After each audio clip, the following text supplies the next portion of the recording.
Alright, welcome to Twisted Metal Customs. You're Twisty and we're working on the floor rust on this XW Falcon. Part 8 of the Rust to Resto series. Well, let's get into it.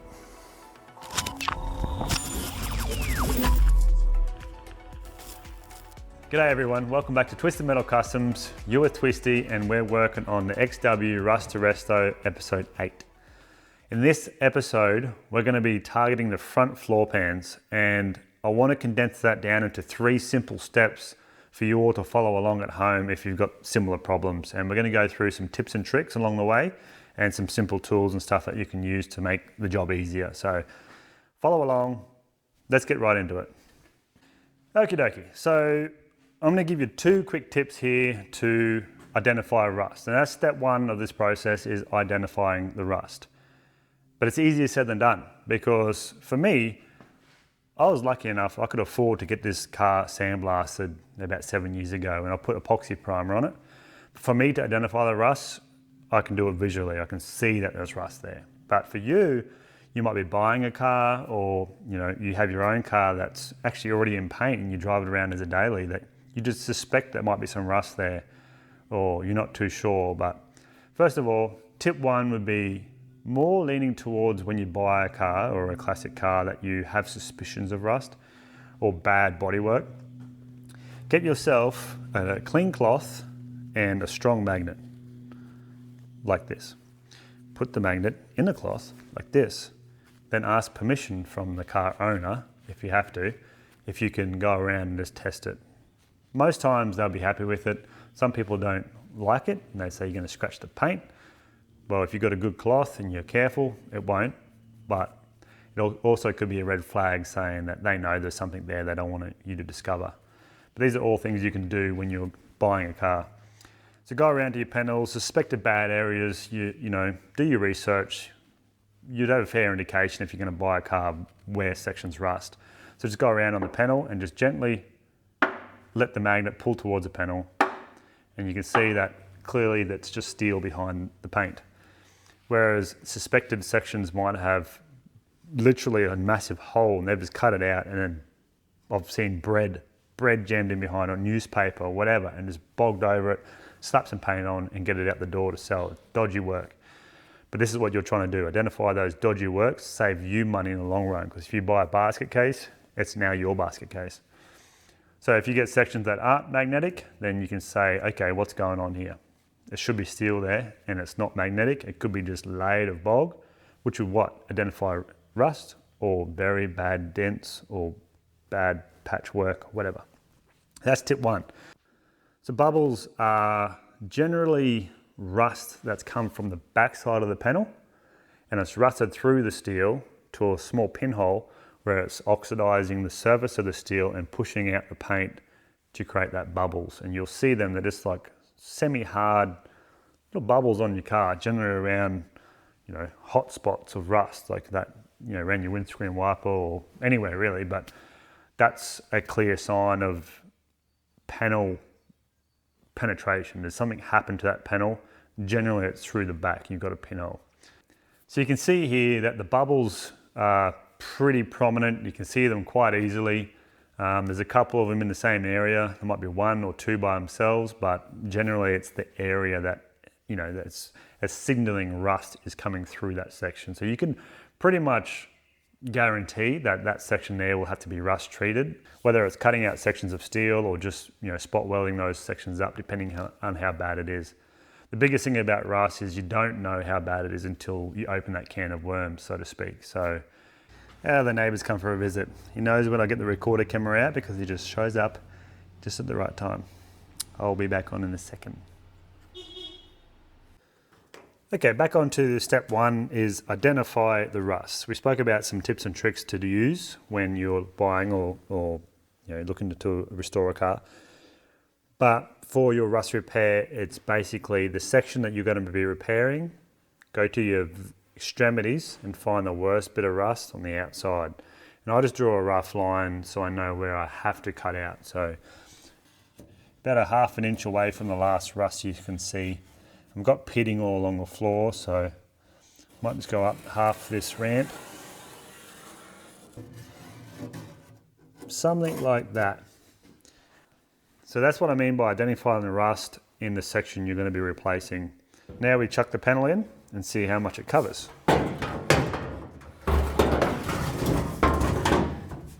So pretty much all of it, except for over here, right? We've got some few pinholes we'll have to fix up after, but that's okay. It's not going to be too hard. Okay, step one is identify the rust. So we've done that. We've done it before we bought the car, we've done it as we bought the car, and we've done it as we're going to restore the piece that's rusted.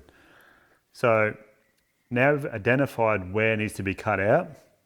We make sure we have enough material on the replacement piece to cover that. Sometimes you might, cut a little bit too much off because you didn't see where the material ended, and you've got to deal with that later. So make sure that you have enough adequate material to cover the rust that you've marked out. You might have heaps of paint or, seam sealer or sound deadener on your floor that could be covering a lot of that rust up. So grab yourself a wire wheel or, sandpaper or flap disc or whatever you need to do to get rid of that. Clean it all up as best as you can to remove that unwanted material to identify the rust, because there could be a lot hiding under that. So that pretty much covers the identify rust section. So step one done already. Sweet. Okay, let's move on to step two, is cutting out the rust and shaping the metal replacement piece for your rust repair. And this is going to be very different, as there's infinity amount of types of rust repairs out there to do. Every single one's going to be different, but the principles are the same, okay? First of all, I'm going to have to attack this on two different scenarios. So for scenario one, we've got our replacement piece, which we do in this circumstance, already made up somewhat in the shape it needs to be. It will need some massaging to make it fit, but it's roughly there. You might be doing a smaller section where you're actually hand making your piece. We'll cover that again, more in detail in another video, but we'll cover that process as well. So now we've got the rust marked up and our panel coverage marked up. The biggest thing I can say now is when we go to cut this out, make sure you look for any support struts or anything underneath that you might cut through or you might need to keep there, because for example, on episode 7, there's a steel plate that runs back through here. So if I just ripped in there with an angle grinder and cut straight through like there was nothing there, I would have cut off that support plate. So put your head underneath, have a look underneath, maybe in a cavity or wiring or whatever it may be. Just do your due diligence before you start hacking and cutting through. Make sure you're not going to cut through anything that's important. Once you've identified that, cut it out. Cut out what you need to do, but do it in one piece. That's the tip for the step 2, is cut it out in one piece, because it's going to keep its shape pretty good. And you can use that as a reference for if you're making your own piece at home, like some of you will be doing. You've got a pretty good template now that you can use to refer to, and you're not walking 100 miles from your bench back to your car to get that shape. For us, we've got a shape that's already roughly made, so we can use that template, set it inside of this, and then bend this one up so it fits that. You know what I mean? And even if we can trace that piece onto that piece and then cut that out all in one. So in short, cut out your rust in one piece if you can, or as big of pieces as you can, so you can maintain the shape as a reference. Okie dokie, we got our grinder. I'm going to cut this out.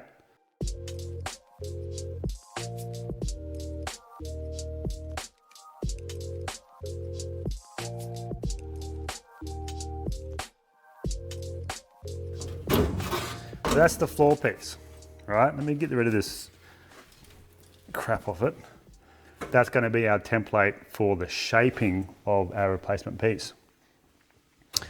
And yeah, double check your work and see all those stuff underneath. I've got support here. I've got a panel here that I could have cut through, but I didn't. It's a lot of stuff underneath. Have a look at this. Get a load of this handbrake cable retainer. The size of that bloody nail. Hey, if it works, it works. Not bad, I say. I had a double take on that then. Pretty cool. So that's rust cut out. Make sure you haven't missed any. When you're using the grinder, it's hard to get precise cuts on the corners because obviously your disc is going to cut out further. If you want to do a really accurate corner cut, you can just cut up to the corner with your grinder and then use your little saber saw with or even a jigsaw if you had it with a metal blade. And that will finish off the corners, the internal corners quite nicely. So once your rust is cut out, I'm gonna go around the outside about an inch, at least half an inch, but an inch around the outside with the sander and expose all that metal, clean it up nice and fresh so you've got a nice clean surface to work with and to weld to when we're starting to do our weld repairs. Okay, so you can see actually it's pretty good. I'm actually surprised compared to the last one I done that it's not too bad. And again, I said that the same thing with this other one, but I mean, all the folds are close, they're close, but the actual shape of the panel, it's a bit of a gap here. See, that needs to come up further. That's what I'm talking about shape-wise. You can see that the grooves aren't perfect, and they're not going to be perfect. They're just a rough replacement piece, but this one, by far a lot better than the other one. This one here was so bad. This one, not too bad. So for people who have the panel like me, that's what you do. You go along, you mark out where you cut, and then shape that up. Use that extra material to help you bend that up and shape it, whether you've got to put it against your knee, a log, whatever you need to do to shape that. Sometimes you have to cut relief cuts. Like for this corner, for example, you might have to actually cut a relief cut in here and then fold that up and then re-weld after. You might have to do that. So I've actually got a little bit more I need to cut out. I didn't realize in here behind this insulation that lip there is rusted. See, this is the inner skin. That has to be all cut out. So I've got to now cut that out, probably replace that whole section. I'm not sure yet. Some tools I've used. I know I've brought it up before on the channel, but 85% of the people who watch my channel are new people. So this is an air chisel. You've probably heard one from a distance before, but this thing is unreal for cutting spot welds or like grinding the spot welds down with something else and then cutting your lap joint with this, or even just ripping through a sheet. But it also is really handy for getting rid of, the Raptor coat or like your floor protectant, that real hard, thick stuff that's almost impossible to get off. When it gets to that really brittle stage, you just get this and just basically just chips it off really easily. I did that under there. Like all your dead sound deadener, all your sound deadener and your floor liner stuff, it's beautiful. All right, I'm just gonna quickly stop this here. I'm still going ahead with this shaping, and I've rust prepped the whole bottom of there. It's all done now, but it just occurred to me that I haven't actually gave you guys an update on why I'm building this car. The reason. It's me and a good mate. He runs a YouTube channel as well. He's only a Dolby an hour away from me. We used to work together. But he's got a HQ ute build, and he's doing it from start to finish, just like me. He had some rust, and he's got his own problems and stuff that he's trying to work through, and he's doing a good job so far. But he's building that ute, and I'm building this XW, and we're going to have a Holden versus Ford race, head-to-head race, and the winner gets a six-pack. So we call it a six-pack challenge. It's not just about a six-pack. I don't have to tell that to you guys. It's just bragging rights. Holden versus Ford. It's the old battle of the brands, so to speak. So he's doing a good job. Go check out his channel. It looks like this. GOLDSHIFT Garage, and link below. His name's Lee.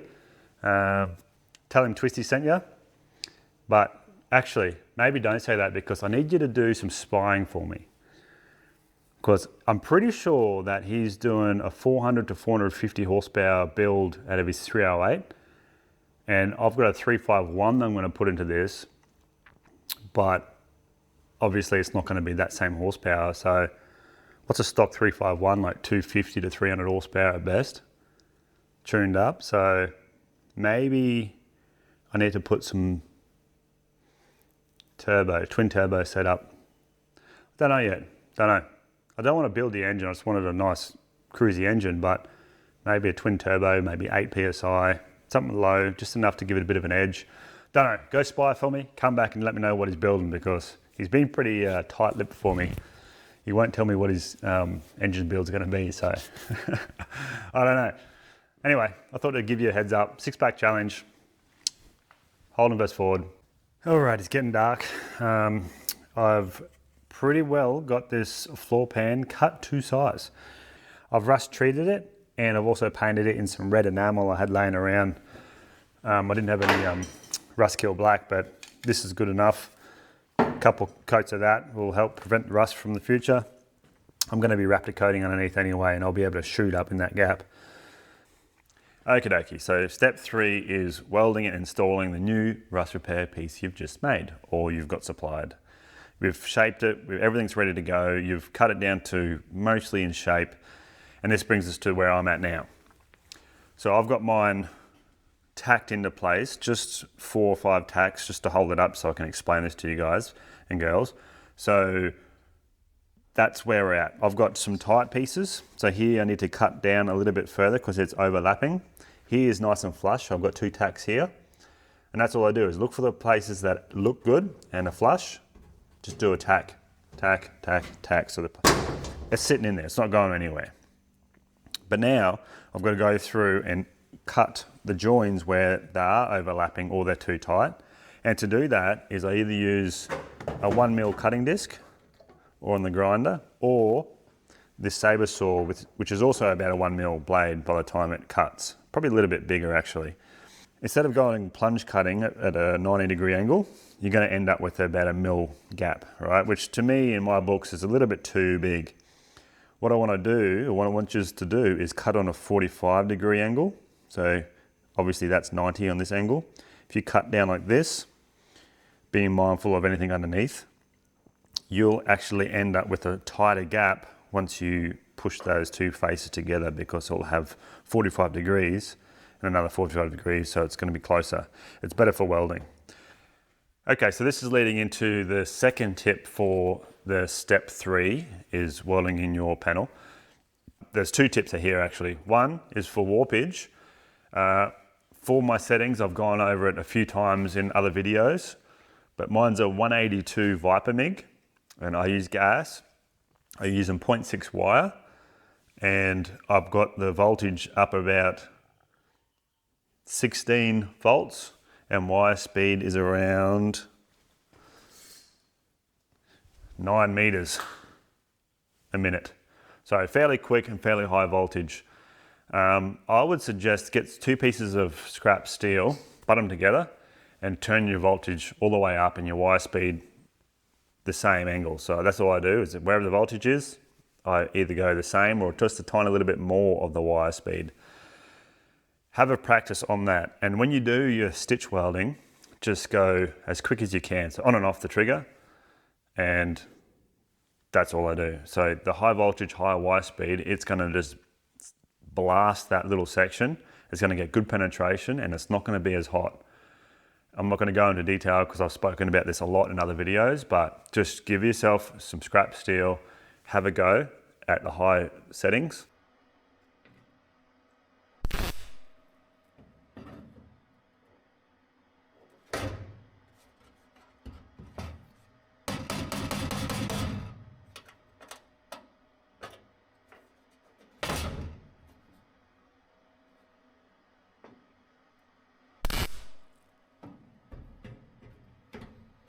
Tip 3 on welding this in is when you've got a panel that still might need a bit of massaging to get it where you want. I normally do that once I've cut the 45-degree plunge cut around the outside, so I know it will fit, but it might be just bent down, or need some hammer and dolling to get it right. It's better off if you just hammer it as you go. So if you've tacked in a spot, if you hammer near that, it's going to bend the metal, it's going to shape the metal very easily because it's fixed there. If you try to do it without having that tack, it's just going to flex the whole sheet, and it's going to be very hard trying to get it. Or if you jam a screwdriver in, trying to bring that sheet out and tack it, then the whole sheet's coming out, where it might not be the whole sheet you need to be moved. It might be only one little section that's bent.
in. I still got to do those little patches. It's welded all the way along there. I've got to do this big gap here of fill, so I thought I'd pull up here and give some bonus tips that I promised. Extra free bonus tips from Twisty. So we've got fill spot rust holes and fill gaps. So this is the same sort of topic, I guess. I try to make this short and sweet so it's easy to understand. When you weld, you normally weld pretty close to your tip, about 3 to 4 mil away where my thumbnail is. But when you've got spot holes you want to fill or a big gap you want to fill, you can extend the wire out, bring your nozzle away about 1 inch or 20 mil, and that's going to lower that voltage significantly, where it's not going to get that really hot molten penetration. It's going to be more of a blob. And I'll just quickly do a tap on the top side, and then I tap on the bottom side. Tap on the top side, bottom side, top side, bottom side, and I just zigzag my way. Every time I do a blob, you can see that last one there, it just meshes into that steel. And I tap down there, 20% overlap, and then it does the same thing. It takes a lot longer, but you can do it. Make sure you cool down every 4 or 5 tacks. And yeah, you'll be sweet. That's the 2 bonus tips. So make sure when you do tack or you do your stitching and you're overlapping about at least 10%. So always should try to hit on the last tack. When you grind it down, you won't have any pinholes, so because you've overlapped it. And that's a couple of little tips there. And grind flat. I use a pneumatic grinder. It's got air that blows out here, so it keeps it a lot cool because you do introduce a lot of heat when you grind. So that's why I use pneumatic. And when you grind, keep your grinder up on a very tall angle and just stay on the weld. So I just take all the sharp bits off, keep working backwards and forwards, nice and light, until you grind that weld down on that sharp angle until you get close enough to the maiden steel or the replacement panel. As soon as you hit one of them, stop. That's as low as you can get because you haven't got the alignment right. And just like down here on this one, wherever it's gone, that's where you have to stop. You have to skim coat it. So that's why it's important to get your 2 panels flush. There are a couple of tips, and the main one here in capitals is do not rush. The slower you can do this, the better it's going to be. You're not going to get as much heat. You're going to take your time. It's going to be a lot better. It just takes time. You have to accept that. In this circumstance, slower is faster. So take your time. Yeah. Alrighty. I've just gone through and ground roughly the back section. Front section's mostly good. I've just got to go through with my roll-lock sander just to neaten it up a bit, but you can see that it come up pretty good. I've just got a few little bits to take off a bit further, but it come up pretty good. So I'm going to keep doing that, work my way around. But if you are enjoying this XW Rust to Resto, I have done another series, about 8 or 9 videos on XP Falcon Ute. It's Rust to Resto series as well, but it's a lot more fast paced. It's basically from start to finish in 9 episodes. It was supposed to be Rust to Resto in 40 hours. It ended up turning, probably be about 100 hours or 120 hours, but we get a fair way in those 40 hours. It's just a daily car. I just wanted to, spruce it up for a daily. And it came up pretty good at a nice metallic blue, but I'll put that video at the end of this video so you can easily click on that and keep watching awesome content from Twisty. But if you made it this far, smash that sub button. 80% of you haven't subbed. Please join my community. And I'm trying to get 10,000 subs before December, so help me do that. It would mean a lot. And I'll keep pumping out a lot of awesome, informative content. As always, I've got my Amazon link below if you wanted to get any of these tools and supplies for yourself. I'd appreciate that a lot if you use that link. And otherwise, I've got some merch and stuff there you can go check out on my website. So I'm going to go have some lunch and then go to town and get some gas, and I'll continue on this restoration. So got to get towards that 6-pack challenge. Got to get it done. All right, thanks for tuning in. Appreciate it. Cheerio.